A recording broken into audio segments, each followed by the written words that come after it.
Dear friends, welcome back to the webinar series conducted by Department of Physics in association with the Pilikula Regional Science Center. I welcome you all to the today's webinar by Professor Palahalli Vishwanath. He will speak on the topic Physics Astronomy Interaction.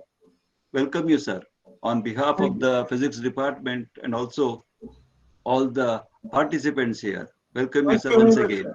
Thank you very much. In fact, this webinar should have conducted in the last Monday, that is 29th of November, but due to some technical issues, we could not conduct it. But we are extremely fortunate that Professor Palahalli Vishwanath is free enough to deliver the same lecture today. Now, let me introduce Professor Palahalli Vishwanath. Sir is a native of Bangalore. He born and brought up in Bangalore. He did his MSc from Central College way back in 1962.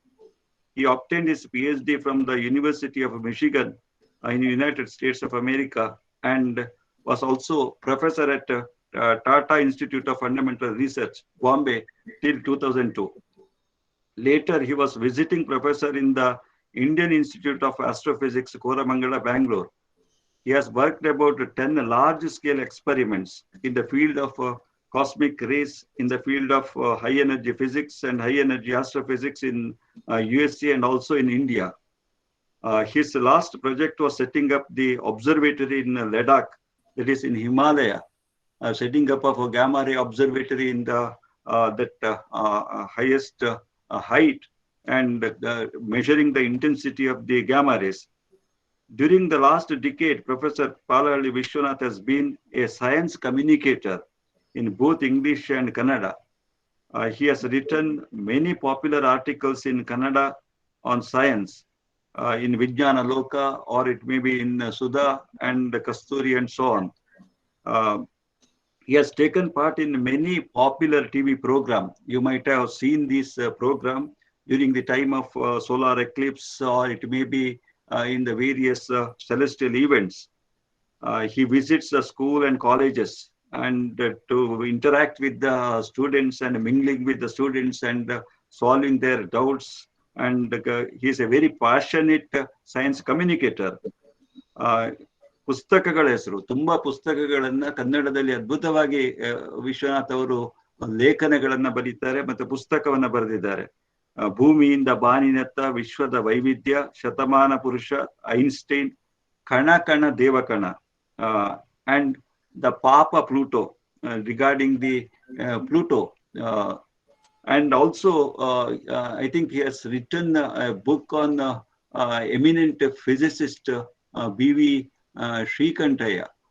And with these introductory words, I welcome once again the eminent scientist and the science communicator, Professor Palahalli Vishwanath, to this webinar. Now over to you, sir. Thank you very much, Professor Radhakrishna, and also the Department of Physics in Puttur, St. Philomena's, and all the other authorities in connection with this webinar. As Professor Radhakrishna remarked, I was to give this seminar last week, exactly 1 week ago, but some problems were there from my side. So hopefully today we will be okay. And the idea is I'll speak for 50 minutes to an hour, and then you can ask questions regarding this or regarding anything. And if I do know the answer, I will certainly I'll answer them. So my talk today is called Physics Astronomy Interaction or Physics Astronomy Connection. The whole idea is this in giving this talk. Problems come up in various fields now, like in astronomy. And how do you solve them? Astronomy is basically kind of, it will tell you where the stars are or where the planets are, things like that. Okay. Now, how do they move? Think like such questions.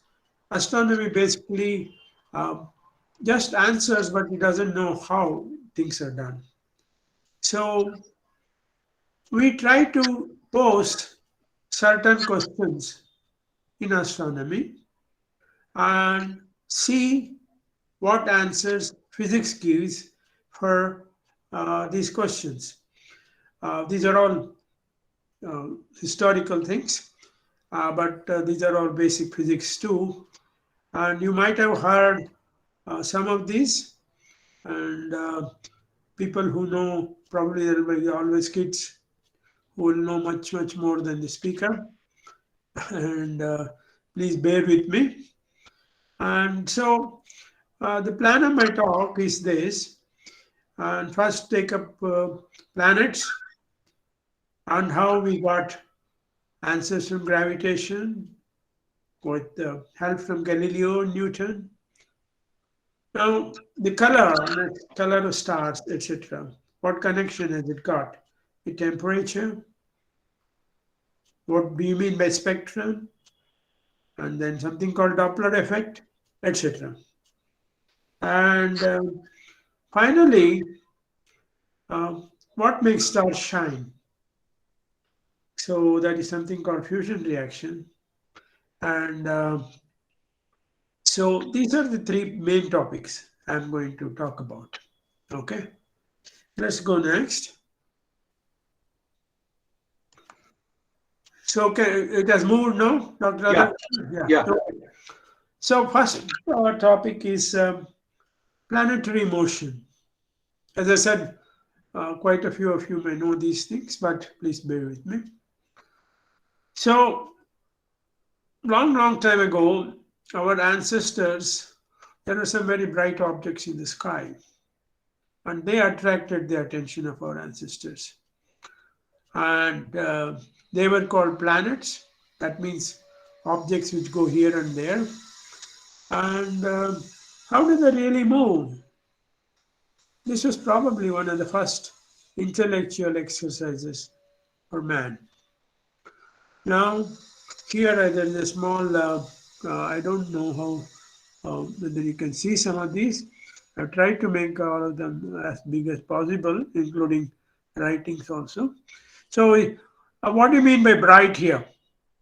So, bright is the brightest, of course, is what? Sun, correct? So, there is a measurement called apparent magnitude, means how it looks to us.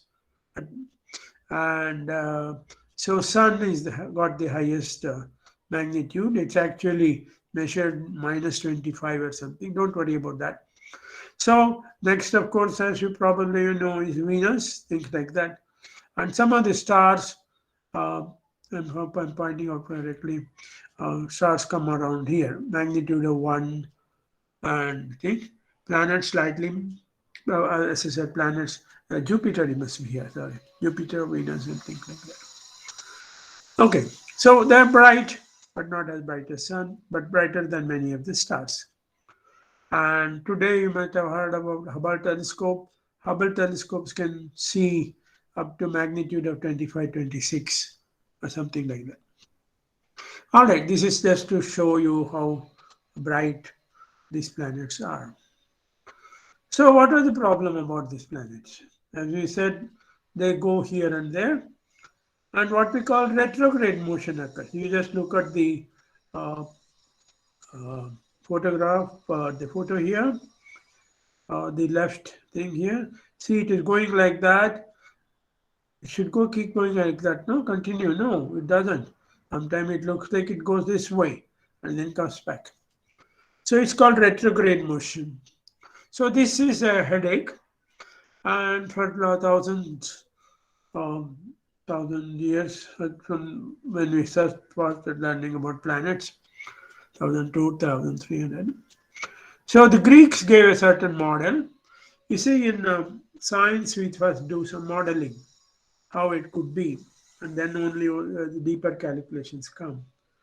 So they said Earth is at the center and all other objects move around the Earth. Okay. And these famous people, I mean, others have done, but these people at least try to put things together, Aristotle, then Ptolemy. Now, so this is the model here, Earth. I have just shown one planet here, and it goes like that. But Mr. Ptolemy introduced something called epicycles. It goes like this, like this, like that. So whatever it is, finally, when you try to look at the star, and if you have a table from this model, then they were not matching. So this is not the model, correct model, isn't it? So what did we do? What did man do? Now, 15th century, in Poland, Nicolaus Copernicus came out with this model called the heliocentric model. And what is the difference here? Instead of Earth, Sun is at the center. Then of course you know all this: Moon, Mercury, Venus, Earth, Mars, Jupiter, Saturn. Those days nothing else was known. Okay, this is the model of Copernicus, which we call the heliocentric model. It seemed to answer several questions, but still it was not the final thing. Here I'm just giving some other pictures of others, called Tycho Brahe, who is a great astronomer, observer. You know, we need both. In science, we need both. Observation, as you will see, is very important. That means experiment. You just cannot have theories, and theories have to be okayed by experiments. But as I said, still it's not agreeing. Then here is a person called Kepler, Johannes Kepler. Some of the years are given here. I always want to point out what was happening. How do you relate to some of these years? You know, these are not, you know, otherwise it becomes very dry, like 1546, etc. This is the time, 1600 is when Akbar was ruling in Delhi. Okay, and 1400 is our Vijayanagar Empire. Okay, I think it's good to know, good as a this thing to see what was happening in our own country, whichever country you're from. All right, Kepler, what he did was, he said, no, sir, Mr. Copernicus, it doesn't go in circles, it goes in what's called ellipses. And instead of this, the actual orbit here is an ellipse. Kannadalli Dirgha Vrutta anತಾರೆ. Here is Sun, and this is one of the planets. Okay, so you must also be familiar, I do not know in which standard we start Kepler's laws, and Kepler's 3 laws are there. The first law is the one which I said just now, that the orbits are elliptical. Okay, so this almost answered the question, and the models were quite all right. If tables, if you get from the models, showed exactly where the planets were. But now there's a problem here. All right, we said no, it's not the Earth which is at the center, it's the Sun. And okay, and agreed. And Kepler said, no, it's not a circle, it's an ellipse. Agreed. But there's a basic question here, which we have not answered. This is all geometry. Okay. Now, why do planets go around the Sun? Today you know the answer very well. But why do planets go around the Sun? That is the basic question, which none of these people answered. Kepler did try to answer, but that's he had a wrong idea. But at least he realized that we need to ask this question. So, what's the answer to this? And this is the time. Before I continue with that, I think we should also know what the Indian contribution was. Unfortunately, this is not known to the world. Only today you see some of this in Wikipedia and things like that. The first was Aryabhatta, 6th century. Okay.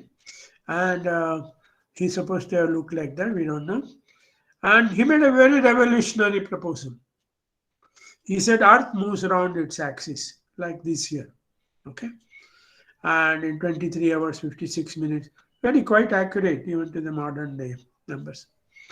And this was really revolutionary. Why? You should understand that because Aristotle and Ptolemy, everybody said they knew Earth was round. These Indians did not come up with the idea Earth is round as some people keep saying today. It's not.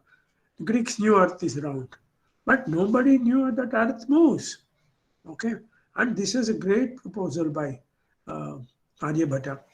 Unfortunately, it didn't travel outside. Okay, and another contribution was by the Kerala school. In Kerala, 13th, 14th centuries, people started looking at some of these problems, and through 300 or 400 years, the scholars studied that. We call that this Kerala school. And there's a person called Nilakantha Somayaji. He said he went a little bit in between geocentric and complete heliocentric model. He said all planets except Earth go around the sun. Great. Okay. But finally he just said sun goes around the Earth. Okay. So, but it's a step in the forward direction. Tycho Brahe later also came. So it's a similar model. So please remember the Indian contribution, and we have to stress that because these are important matters. And all right, now the same time, all these guys were there around roughly the same time. Of course, Copernicus was slightly earlier. Tycho Brahe, Galileo, Kepler, they were all contemporaries. Now, as you know probably very well, he used the telescope and he made a lot of discoveries. And here is the telescope here. But we are not interested in this Galileo today. Okay, we are still asking the question, yes, all this is there, moon is like Earth, etc. But nothing is answered the question of why is moon going, why is Earth going around the sun, or Earth or planets. But Galileo also did something else. Galileo, what he did was, he did some great experiments. His idea was that, you can have a lot of theories, you can make brilliant models, whatever you want, but it's finally you have to do experiments to show whether they're right or wrong. Galileo said, as he says here, all theory should be tested experimentally.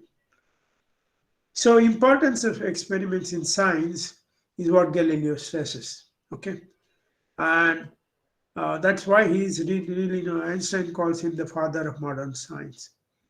So what did he do? There was this place called, he was in Pisa in Italy, with this slightly inclined tower called the Pisa Tower, Leaning Tower. So he went up there and he said, he take a very heavy ball and take a very light ball. And he said, let's drop it. Aristotle, whom we already referred to, we say Aristotle because a lot of Greek things are finally written by Aristotle, whoever it is. So they believed that heavy objects should come down first. But Galileo said, let us try. So you can see here, this is in the figure, this is what Aristotle says. But what really happened, Galileo showed that they all come at the same time. Both of them come at the same time. So what did this prove here? It is experiment from Pisa Tower. He showed that all objects fall to the earth at the same time. Now some people say he didn't do, but let's not worry about that part. Okay. And so this was his greatest contribution. Do an experiment. And so this experiment, now you can see where we're going from this. Okay. So we are still trying to solve this problem of Earth going around the sun. So what he did was, he knew he was a very clever man. He said, you cannot control things when you're doing that. And air resistance, etc. may be there, I think. So he said, let me do it in laboratory. So he took something called an inclined plane. This is I do not know how many of you have done these experiments.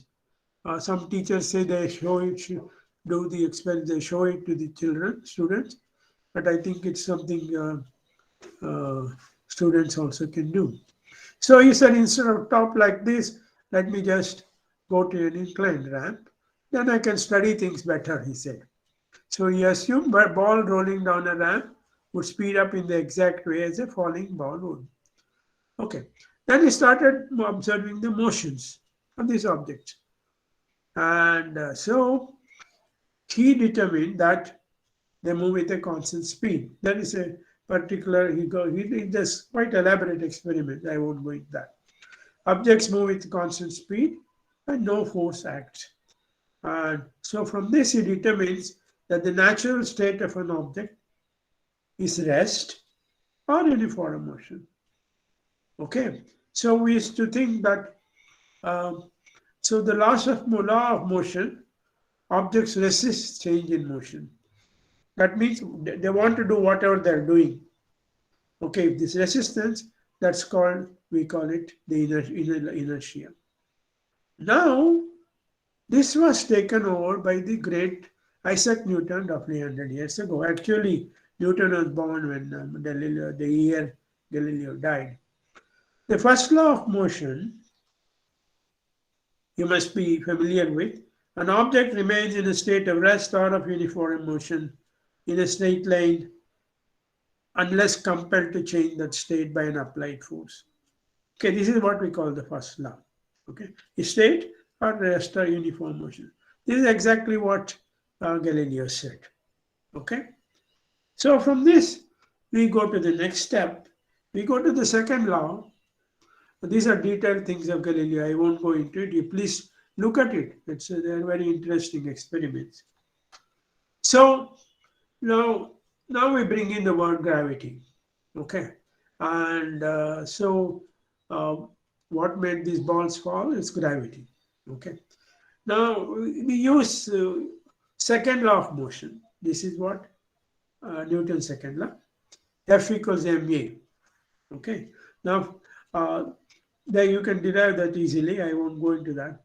So now what Galileo showed was if two bodies of different masses have same acceleration, so they must, what he says is they must be feeling forces in the same ratio as their masses. Okay, that means a body twice as massive feels twice the gravitational force. So that is the gravitational force of attraction a body feels must be proportional to its mass. Okay, you can see where we are going now.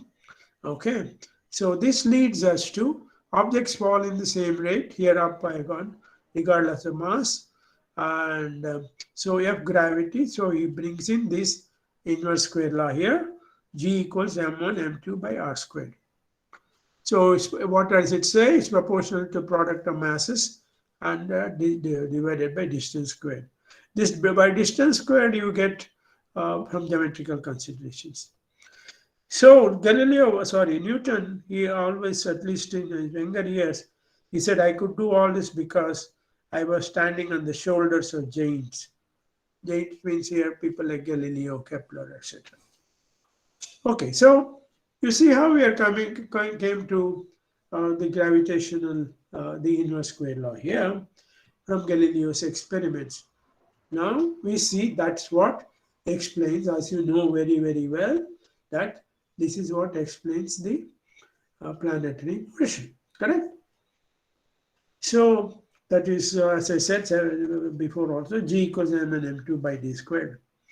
Okay, now we know the story about apples. So what we say here is the same for apples and celestial objects. Okay, and probably, or maybe really, it is the first use of physics in the service of astronomy. And so you see how many, the physics really comes from Galileo and Newton here. And the astronomy, of course, came from Kepler, Copernicus, etc. All right. So here is one more thing I just want to, before we exit this part. If you do the tower experiment on a pizza tower, air resistance, etc., is there, and it may not have reached exactly same thing. So what people did was actually, when one of the moon things, Apollo 15, they did this experiment on moon. He showed a hammer and a feather. This astronaut drops, and he showed it falls to the ground at exactly the same time. So this is Galileo's experiment, okay, and done on moon. At the lab also, there's a huge chamber in Ohio in America, and supposed to be biggest, that's the thing. So the vacuum chamber, and so they let go a hammer and a feather. You can't see it very well, I'm sorry. I hope the astronaut part you saw well. So every moment they took pictures. Every moment it's at the same place. I mean, these two are at the same place. So the Galileo's experiment has been proved very, very well now. Okay. All right. Okay. Now we come to the second aspect of astronomy. Now we had worried about planets earlier. Now we worry about stars. Why do stars have different colors? We'll see whether we can answer that question. So, you see that just after Newton, there was a famous astronomer called William Herschel. His photo is given here, picture. And he was discovered Uranus with his telescope, the first modern planet to be discovered. He did several things. Okay, let me not go into it. In England, he was seeing sun through various filters, in his telescope. So he found that there seems to be temperature differences. So, like he said, let me study this. So what he did was, this is the classic experiment by Newton, if you remember. Newton did great things in gravitation and optics also. Through a prism, and you see this, so 7 colors, correct? So Herschel did the same thing, but he did something extra. He said, let me measure the temperature of each color. Okay. So he wanted to know the so-called heating power. Is it the same? So what he found was actually that they're all very different. Blue is different from red, and red from yellow, etc. And that's a very, very important thing which William Herschel did. He connects now the temperature and color, heat and color. Also, he did a very correct thing, which always you have to have a control thing. So he put a thermometer outside where there is nothing. There also he found temperature, above room temperature, of course. And so he called it, there must be some rays we do not see, and that is infrared. Okay. Actually, this experiment is a wonderful experiment. It's very complicated. I have given you only the very basic part. How to explain what Mr. Herschel saw is quite, it is very involved. But what we have to get from this is, each color has a different temperature. And of course, he discovers infrared, which finally somebody discovers ultraviolet, then X-ray, etc. So we know the whole, Maxwell comes up with his equations. So that's a different story. All right, now let's pursue this part. So the color temperature connection, where several people have worked on it, starting with Herschel. This Wien. You see, this is intensity. How much intensity means? This is lambda. What is lambda? Lambda is the wavelength. Okay, wavelength come in all of a sudden. Let me retract a little. You see, each the light, Newton said, moves around in as corpuscles, like points, like particles. But Huygens and others said, no, it's like a wave.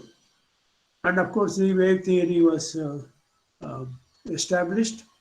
And so they found each color has a different wavelength. Okay. And we'll come to waves, some more waves later when we do Doppler shift, all that. So here you see that if it is a cool star, what happens is the lambda, this has got large lambda, okay, and the dot wave lambda is wavelength, and you will remember I have not shown you that, but red has a larger wavelength than blue, okay. So here is a hot star, a blue star, so it is small lambda, okay, smaller actually, okay, and so there's a connection between temperature and lambda here. This is given here. Okay, so actually lambda and temperature the other way. Here is given inversely proportional, lambda proportional to T, inversely proportional to T. Okay, so here is another plot, again intensity, shown different colors here. So the red one is around 3000 degree temperature. Green, you can see how the peak shifts to the left. That means lesser wavelength. All right, so this is the color temperature connection. You'll see a little more explicitly. So the color of stars, now we have, I'll come to the next slide when these will be when we classify stars. But there are stars called red stars, yellow stars, blue stars. Yellow star is our sun. There are red stars and there are blue stars. So what's the difference here? Cool stars, these are like this. You can see the lambda is much higher. Okay. And so as we go down, we go this one, which shifted, and it is further shifted here. And this is the blue one here. This is at 18,000 Kelvin. Kelvin is a different, as you probably do. Okay, so cool stars radiate most of their energy in the red and infrared, and appear red naturally, while hot stars emit mostly at blue and ultraviolet. So there is a sky. I don't know how many of you look up in the sky. There is this beautiful constellation called Orion. One of the stars there is Betelgeuse. It's a very interesting star because it's a core called red giant. And Bellatrix is in blue. So please try to see. I'm sure you have less pollution there than in Bangalore, and you will be able to see this. Betelgeuse, you can easily see that it's a red star. So let's go for the variety of stars. What are the all the whole variety here? And blue is the highest temperature star. Then white. It is names A, B stars, O stars, G stars. G, as I said, is our sun. And here in this table, I don't know how many can see, the actual temperature is given, ranges. Okay. And yellow star, which is our sun, is 5 to 6,000 degree surface temperature. Okay. Now red stars are quite interesting for its own reason. Most of the so-called exoplanets seen, which are like Earth, are quite a few seem to be around red stars. So initially red stars were given up as not interesting, but they have their own use. All right. So I have answered now two questions: composite color of stars, and I have answered the planetary model. I means physics has answered. So the next question is of what do we have in stars? Okay, where do we get our answer? Again, physics. But first, let us see.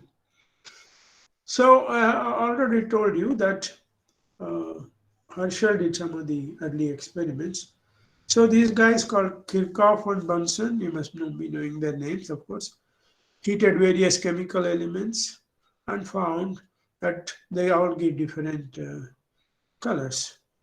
Okay, and also there's set of spectral lines. I'll come to that in the next slide. And so they said each spectral line is an unique fingerprint of a particular element. Okay, and another thing they saw was that universe is made of the same chemical elements as those found on Earth. All right, so these people lay the foundation now, and we go further. So what is a you see, if you put a spectrograph, what is a spectrograph? Nothing. That's like a prism, you know. We put prisms, correct? Newton did, Herschel did. So, but put it properly and make it like an instrument. So that we call it a spectrograph. And it determines the exact chemical composition. Now, if you see from a particular object, you will see all these things and some lines also, dark lines. And these are characteristic of a particular element. This yellow is particular, red, etc. Okay, and mostly there we'll come to that, hydrogen and mostly helium. Now, how do we get these lines? Okay, now for this I have to take you to the Bohr atom.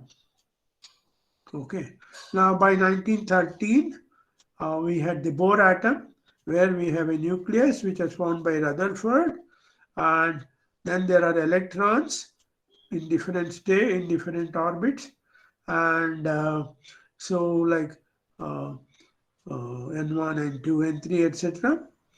And these are called the electron shells. And in hydrogen, you have just a nucleus and one electron.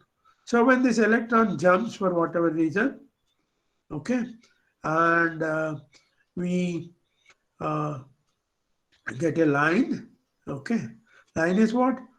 We get a photon, and the photon has a particular energy, and that is your line here. And when electron jumps, this is the way it goes for higher to lower, okay. And this one is from lower to higher, then it gets absorbed, isn't it? So here is the hydrogen spectrum, which you will see again. So you got famous lines here. These are called the Balmer spectrum, and this is the wavelength. Same plot which I showed, but colorful now. And these are the hydrogen absorption spectrum. So if you see this line anywhere, you say, wow, we have hydrogen there. Okay. So this is slowly how we find out chemical composition of elements. And there is a guy called Fraunhofer. He measured in the solar spectrum several lines here, and he was not sure exactly, but later it was shown that they are actually the lines of different elements: calcium, iron, helium, etc., etc. Okay, so this is the solar spectrum. So now we are able to show what the star has got, what elements the star has got. We had talked about temperature, now we're talking about composition. And this is how a new element was found.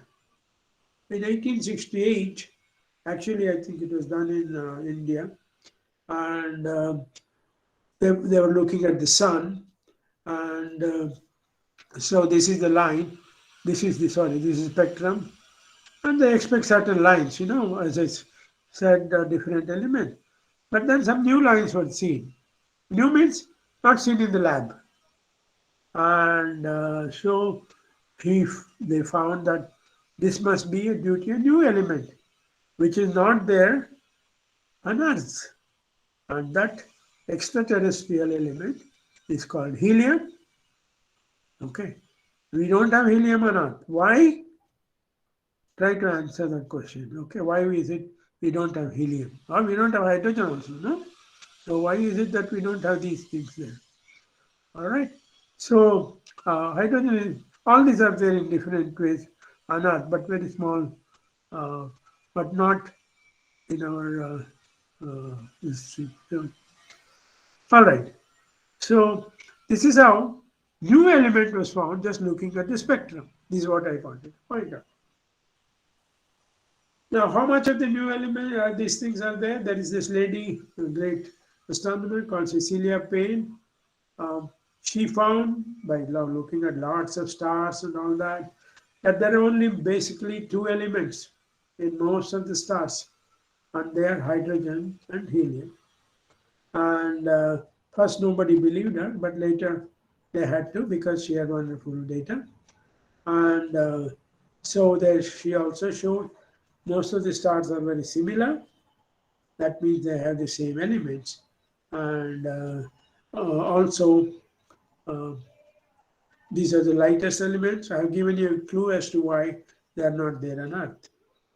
Heavy elements are there, but they form very, very small percentage.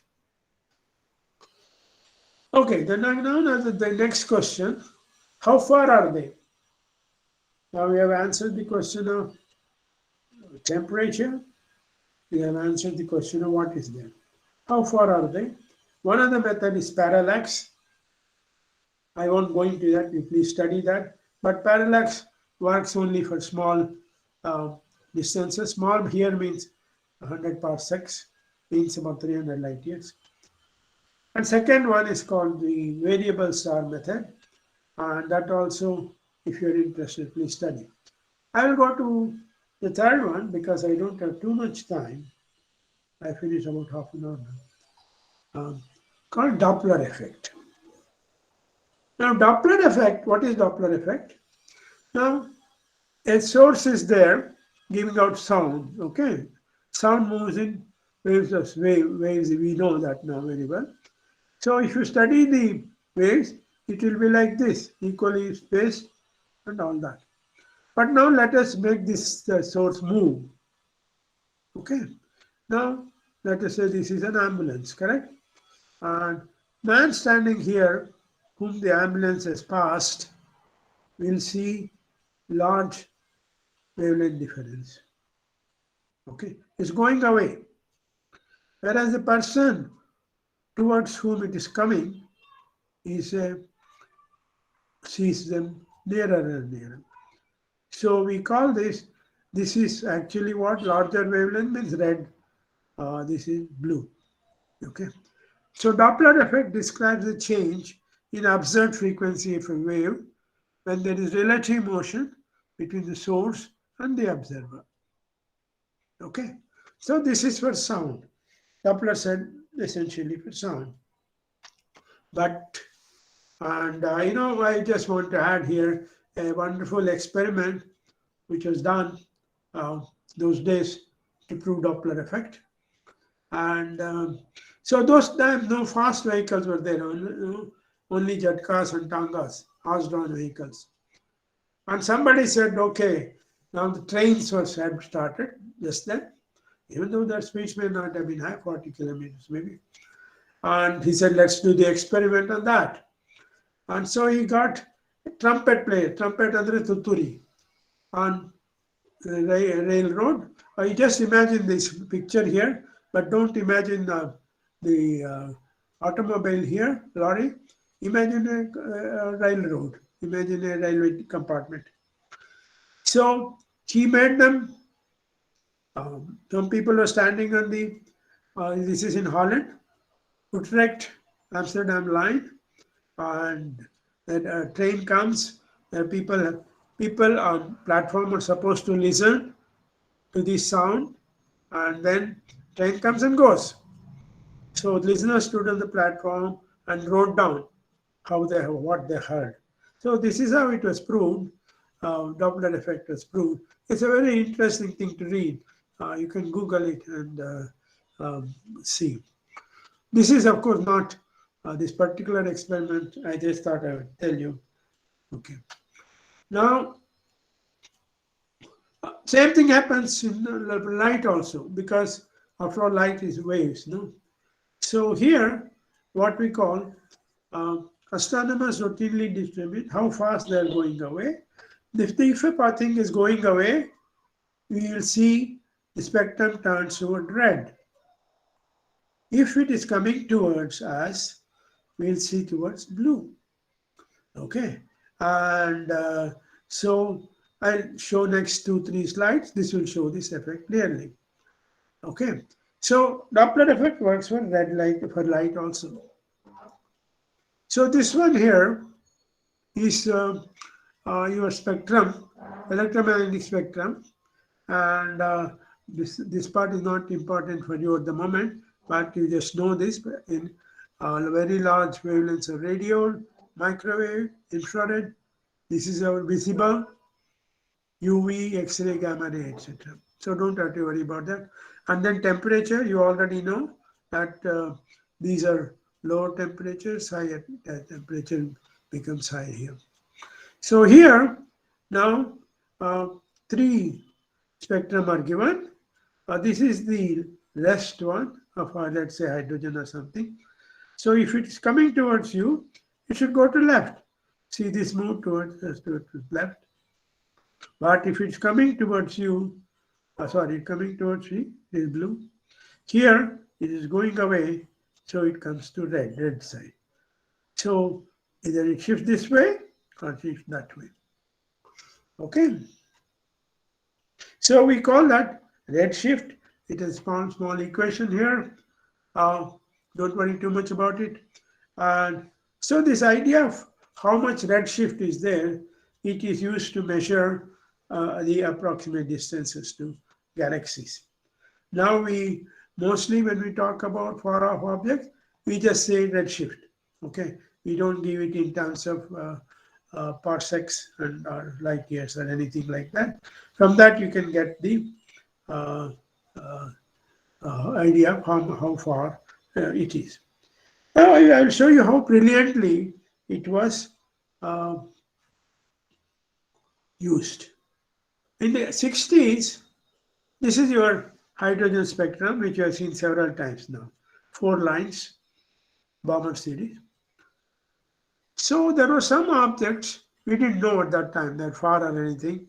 So they got the spectrum from that. You can see here, there's an object called 3C273. And so when they got this, they saw this spectrum here. You see this thing here.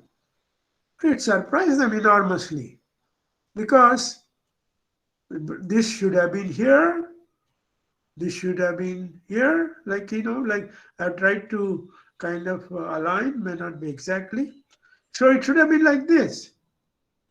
But it is like this. What do you mean? How do you understand? Then they realize that this object is very far. Okay. And actually, when you work out, it's a 2 billion light years. By 0.3, if you divide, you will get parsecs.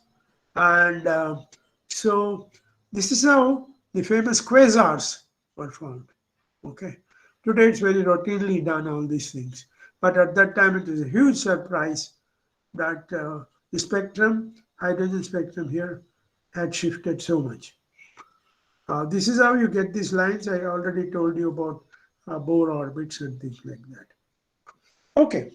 So, all right.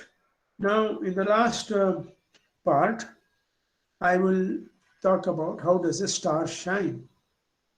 We answered questions about how they move, why they move, how they move. Why we never answer in physics, how. And then temperature connection, color, and then the composition, and how far it is.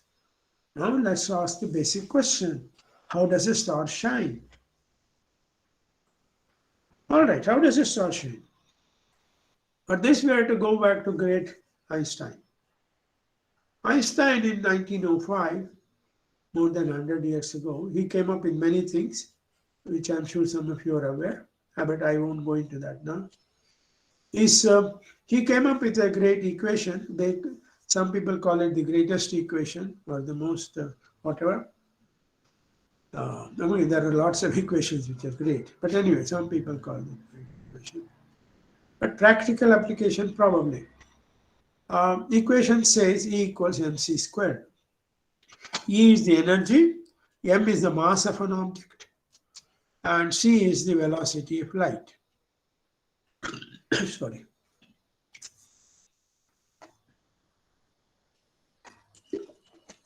So what it says is energy and mass are interchangeable. Till that time, they said mass, okay, mass sits here, energy sits there, nothing to do with it. But Einstein showed that they are essentially the same thing, different forms. But so 1 kilogram of any element will give you, because you are more familiar with mechanics with joules, so many joules, 10 to the power 16 joules, enormous energy. So what does it mean really? These numbers are always, they don't tell you much. So examples are there. So if you keep a 100-watt bulb, it will glow for 2.8 crore years. Okay, that's what it says here. A penny means a small coin anyway. It can be converted to energy. It says for New York City, which is a huge city, at least 2 years it can give power. Now, these are all examples just to show you how this is used. And the very bad thing which happened in 1945 was physicists came up with a bomb from this equation, and they destroyed Nagasaki in Japan. And so people keep blaming Einstein for that. Einstein just came up with this equation, and nothing to blame him for. And it's just what people did with it later. But we will now learn that this equation is very important for our stars also. Okay. So this is just an introduction. If you go into later higher physics, you will read much more about these things. Okay, so that was Einstein, and an astronomer called Russell said, the stars must have very high temperatures. Very obvious, but it's a correct statement. That means, if something is burning, as you know very well, that it has to have a high temperature. Okay, here I just want you to, now you've seen Bohr atom and all that. So what's the difference between hydrogen atom and helium atom? Which we already talked about, that these are the main constituents of the universe. So here is the nucleus, 1 electron. Here are 4 nucleus, but 2 protons and 2 neutrons and 2 electrons. Okay, why this is like that, etc. You please study. Why should there be neutrons at all, etc. This is just the next heaviest element, isn't it? In the universe, and chemically or periodic table. So why there are neutrons? It's why there are 4. There are 2 here. Please study that. Okay, very interesting. So one gentleman called Ashton, he said, I'm going to measure 4 hydrogen nuclei, and I know the weight of mass of helium. So what's the difference? He said if you put 4 protons, because they're essentially protons there, there's no neutron or anything, and you will get 1 helium atom, but you also release a lot of energy. Okay, how much energy we will see. Okay, so now we are slowly getting into idea of how a star gets its shines. So somebody used this now, and Eddington, a very famous astrophysicist, and he said hydrogen is getting transformed to helium. He said that's what is happening in the stars. And this released energy, which I already showed you, 0.7%, goes into energy, and that is what is keeping the stars burning for billions of years. Okay, and so he also mentions on how hot the star should be. It's slightly higher. So this is also this thing called fusion. Now we come to that, was shown in the lab. So this particular type of reaction, where a lighter elements coalesce and gives a heavier element, is called fusion. There's another type, fission. I already told you about the atom bomb or the nuclear bomb, and that is division of nucleus, fission and fusion. Now fission, we have got atomic energy and all that. Fusion is a great reaction. Actually, our future depends on this reaction. We still don't know how to control it.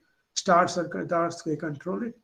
But in the lab, we are trying to use this to make energy. It's still not so very successful, but this is the energy source for future called fusion, whatever is happening in stars. Okay, so if this gentleman called Bethe gave a much greater this thing called how exactly it happens, and 1939 or something, and he gave the whole reaction of how the stars have all the elements and things like that. But the first stage is what's called a proton-proton cycle, PP. Very hot, they come together, so they make another thing called deuterium, but they also come up with gamma, which is a photon or high energy, and something called neutrino here. Neutrino is the particle. Okay. Now, what is interesting here is the neutrino. Neutrino is a particle which is supposed to be neutral, and just now we'll just go through this very fast. So how do we have molecules, and what is inside molecules? We have atoms together, H2O, etc., H2. Then you just take hydrogen or something. We have an atom, nucleus and electrons, as I pointed out. Then we have the nucleus. Then we have what is inside nucleus. We have something called quarks. That's not what maybe interaction session. Quarks. Protons, oh sorry. Nucleus has proton has quark. So we keep on, it's like onion. Or some Matrushka dolls you might have seen. ಚನ್ನಪಟ್ಟಣದಲ್ಲಿ ಸಿಗುತ್ತೆ. ಒಂದು ಬೊಂಬೆ ತೆಗೆದ್ರೆ ಇನ್ನೊಂದು ಬೊಂಬೆ, ಪುಟ್ಟ ಬೊಂಬೆ ಆ ಥರ. So this is how it is. And you get smaller and smaller, 10 to the power minus 9 meters, etc. So we have finally particles called quarks, which are supposed to be fundamental. Now, I won't go deep into this part because it will take away a lot of time. Fundamental particles today are what's called quarks, and the only particle which you and I know very well called electron. That's also a fundamental particle, but not proton, neutron. Keep in mind, proton, neutron are not fundamental. Then particle called muon, tauon, but now these guys come, neutrinos. There are 3 types of neutrinos. Okay. Now everything else in the universe is made out of this, as far as we know today. Okay. That is why we are calling it fundamental particles. They also have something called antiparticles, which I won't go into now. All right. So here, neutrino is a very fundamental particle. Okay.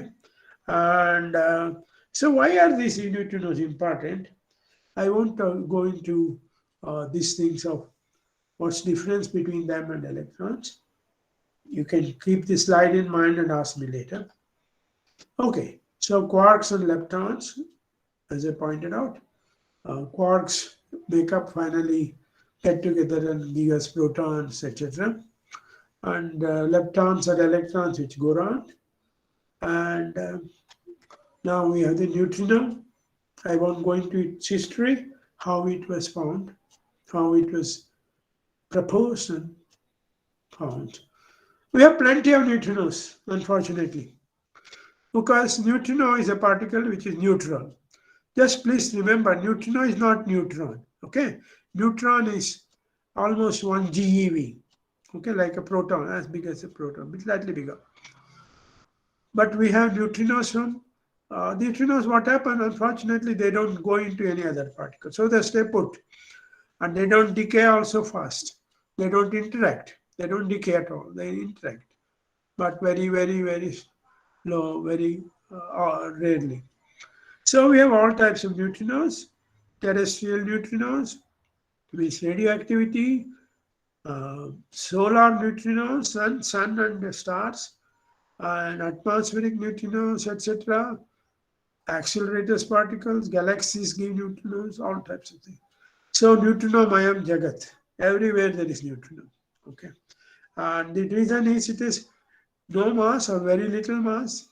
So it's almost like like light, photon. Okay. So they are one of the most abundant particles in the universe. All right. Now what interests us is the star, not all these things. We have mentioned here no solar. Okay. Now we follow that. So how particles are detected? I'm sorry, I got to skip it.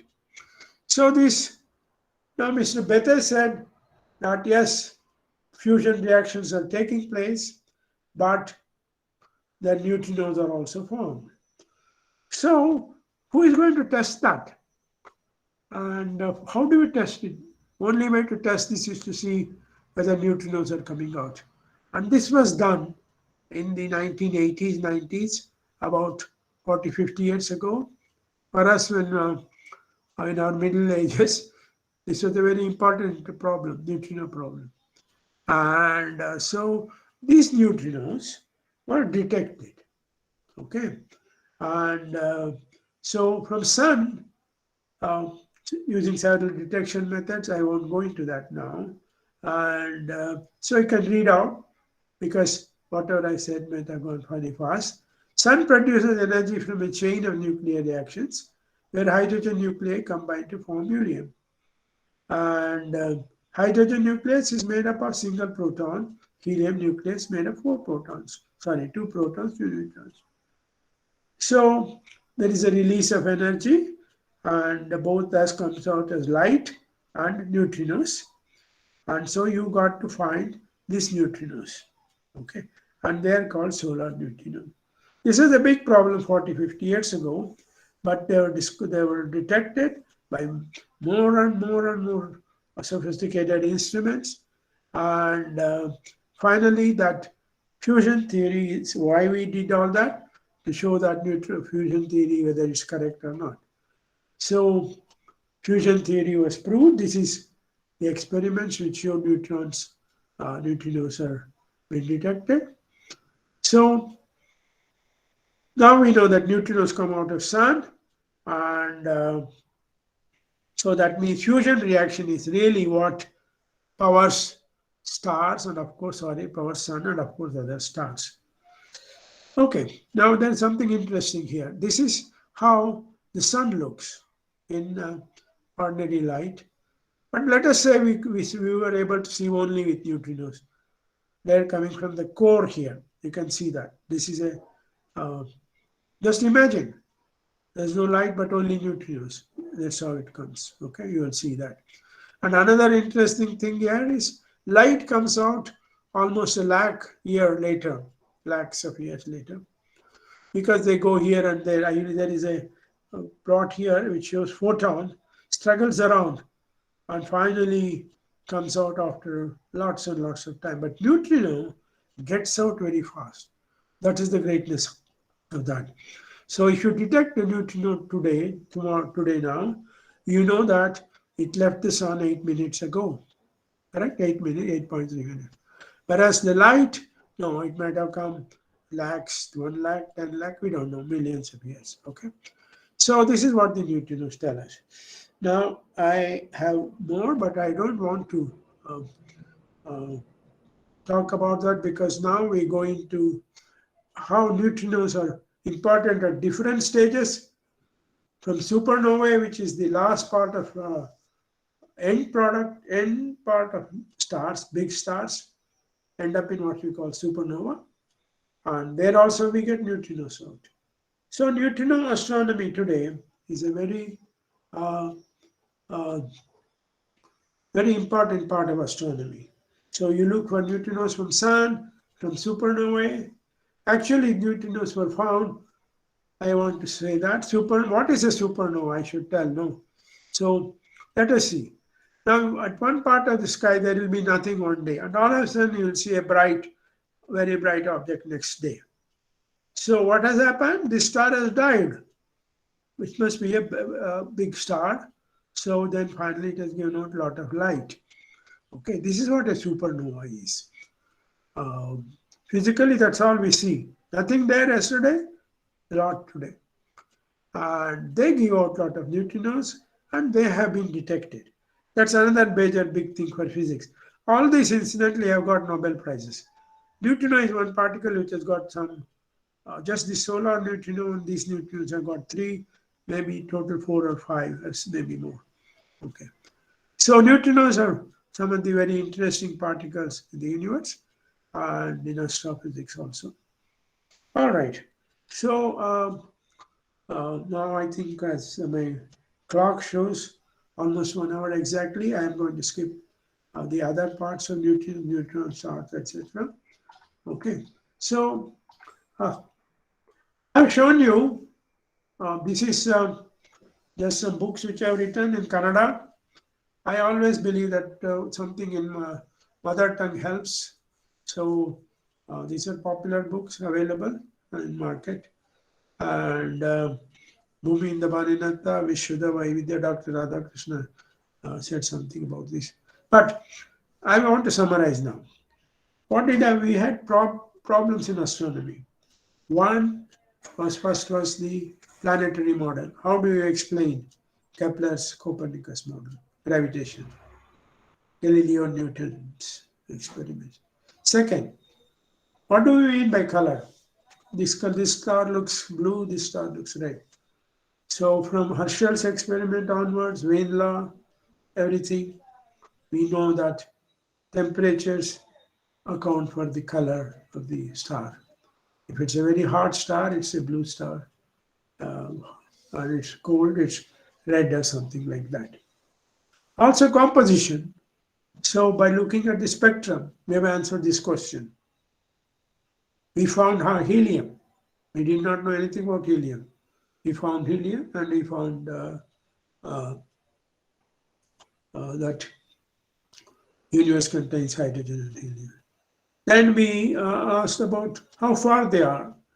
So Doppler effect we used, apart from others. Finally, we asked what makes a star shine.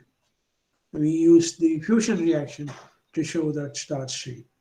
So this is the physics astronomy connection I've been talking about. So thank you very much. I'm almost exactly hour, and some parts I left doesn't matter as long as you understand. These are very basic things, Probably some of you or all of you know all these things, but maybe then it's a revision for you. Okay. Thank you very much. Now I stop my presentation. Thank you. Hello? Dr. Radhakrishna? Hello? Hello. Thank you, sir. Thank you, sir, for your wonderful presentation. Shall I stop sharing now? Yeah. Now it is open for the discussion. Those who wanted to ask questions or make interaction with the Professor Palahalli Vishwanath, who taught in the Tata Fundamental Research Institute, TFR, more than 20 years. And certainly you will get a lot of insight by the interaction with him. I request our students to make interaction with the Professor Palahalli Vishwanath. Why are you not able to see me? Okay, you're able to see me. Okay, so I don't know whether this was maybe too elementary for some of you. I'm not sure, but I think I tried to give a picture of connection between physics and astronomy. Okay, so please ask, and maybe sometimes if students don't ask, teachers can So, ask. sir, regarding this solar neutrino problem, whether that solar neutrino problem is completely solved and whether it has given the new twist for the fusion reaction, theory of fusion reaction. Sorry, say it again. So solar neutrinos? Yes, the solar neutrino problem, I think the number of neutrinos coming from the sun, it is not exactly as per theory. And probably you can elaborate on that. Okay. Now, what happened was, I already told you that there are three types of neutrinos. One is associated with the electron, another with the muon, another with a particle called tau particle. Okay, this was not known really at very early days. Actually, I should have shown, maybe I had a small one line there. And in KGF in the 60s, they detected neutrinos, okay, in the Kolar gold mine, and they are called atmospheric neutrinos. Around that time, a little earlier we knew only about electron neutrinos. If you take the beta decay theory, the very early reason for proposal of neutrons, we just knew that there is a neutrino and it's associated with electron. But we didn't make that particular association. But then later, just around the time of KGF experiments, an accelerator experiment showed that there is another particle, muon neutrino. Okay, that was, you see, I had just then started my research. I'm talking 1962, and that was a big news for us. There are two types of neutrinos called electron we knew, electron neutrino, but muon neutrino also. So, then later came the idea of tau neutrino. I won't go into that part. So, okay, now what happened, Dr. Radhakrishna is talking about, the number of neutrinos was much smaller. They detected neutrinos, correct. There's no doubt about that. But the number of neutrinos they found was less than what was expected. So what is the reason? Two great experiments, one in Japan and another in America. Great experiments. And they did, and they said, okay, we are wrong, but they did, but the experiment stayed. Then it was attributed that the neutrinos which are coming from sun change what we use, the word used is oscillate. Neutrinos oscillate. Electron neutrinos become tau neutrinos or muon neutrinos, something like that. No wonder, but what to do? Our equipment can detect only electron neutrinos. Okay, so that is why we were finding discrepancy in the number of solar neutrinos. Later, a bigger experiment was done where they detected all these types of neutrinos, and tau neutrino, what do you call muon neutrino, electron. They showed exactly how much is this, how much is that, which I particularly don't remember at the moment. So the reason was, so these neutrinos undergo a very strange phenomena, which is not there in most of that. There's something called K-meson that's different, and oscillate. That means one type goes into another type, and later goes into some other type, etc. So this is the neutrino oscillation. And as I pointed out, neutrinos are very, very interesting particles, and which I do not know whether you have been introduced to in your classes. Do you know about neutrinos in your classes, sir? Yeah. Neutrinos, it is already introduced in the PUC level itself, and also in the BSc. The students are studying about the Fermi's theory, neutrino hypothesis. Fermi's theory, beta decay and all that. Yeah. Okay, so So that is the reason that electron neutrinos are not the only neutrinos. They change, and so that's the reason why we didn't see the whole discrepancy. That was called the solar neutrino problem. For 2 decades, that was people scratch their heads. But finally, the important thing is Bethes theory and somebody called Bakal, etc. Now we have the complete theory for energy production in stars. A Paka theory, and we got the neutrinos to explain that. Thank you. Any other questions? What about the other things? The students could ask about forget neutrinos. Some of the other things, were you aware? There are two reasons. You might know, but aware is also different, very different level. So were you aware of these connections between physics and like I myself a few years ago had not made the connection between Galileo's theory and Newton's. Okay, we knew all that, but how it really comes about, and it's there are much deeper aspects also which I myself do not understand. But in all this type of connection is there, and I also urge, which I'm going to do a few days later. This Herschel's experiment is something simpler. It can be done in laboratories. The Herschel's infrared experiment. Okay, I really urge people to do it. It's a simple experiment. Yes, next.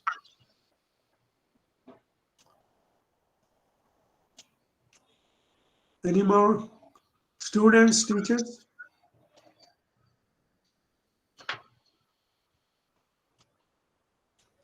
ಇನ್ನೊಂದು question ಇದೆ, ಪ್ರಶ್ನೆ ಇದೆಯಾ? ಕನ್ನಡದಲ್ಲಿ ಕೇಳಬೇಕಾರೆ ಅರ್ಥ ಆಯ್ತಾ? ಅದಕ್ಕೆ explain ಮಾಡಿ sir students. Okay. I request the participants to switch on the microphone and make interaction with Professor Palahalli Vishwanath.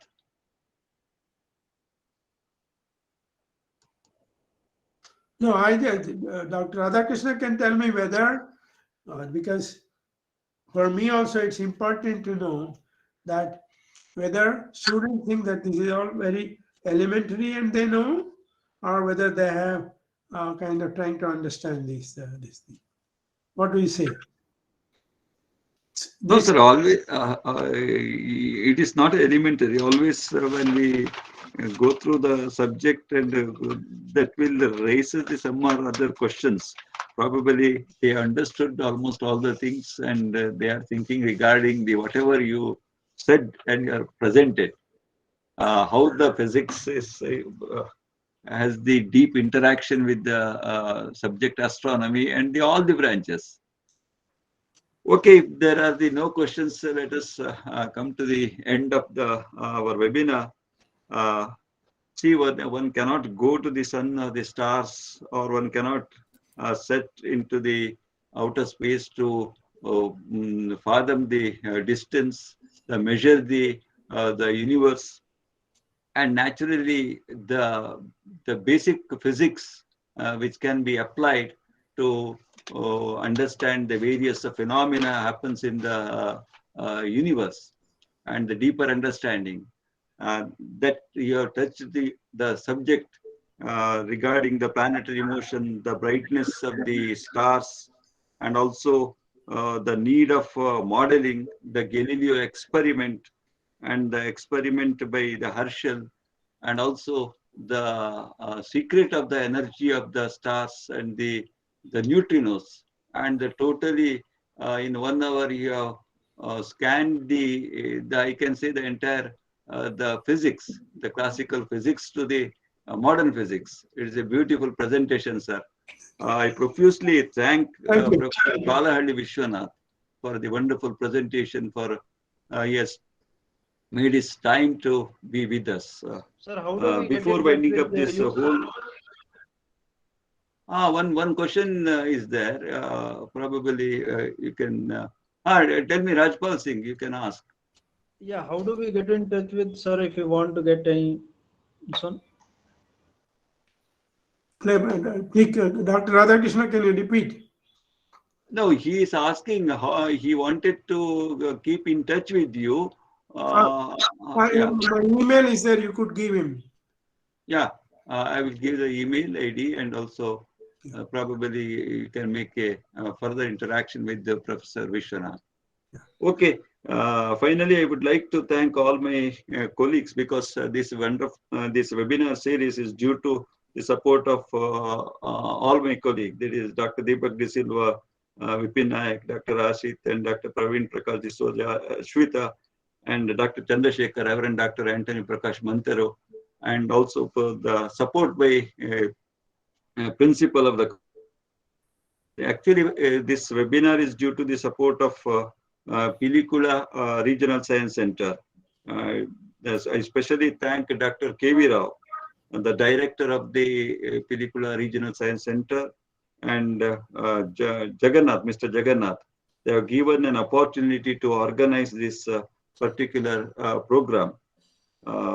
With these words, I thanks for the Professor Vishwanath, and also the earlier speakers in the webinar series. And thank you, one and all. Thank you. Thank you, sir. Thank you.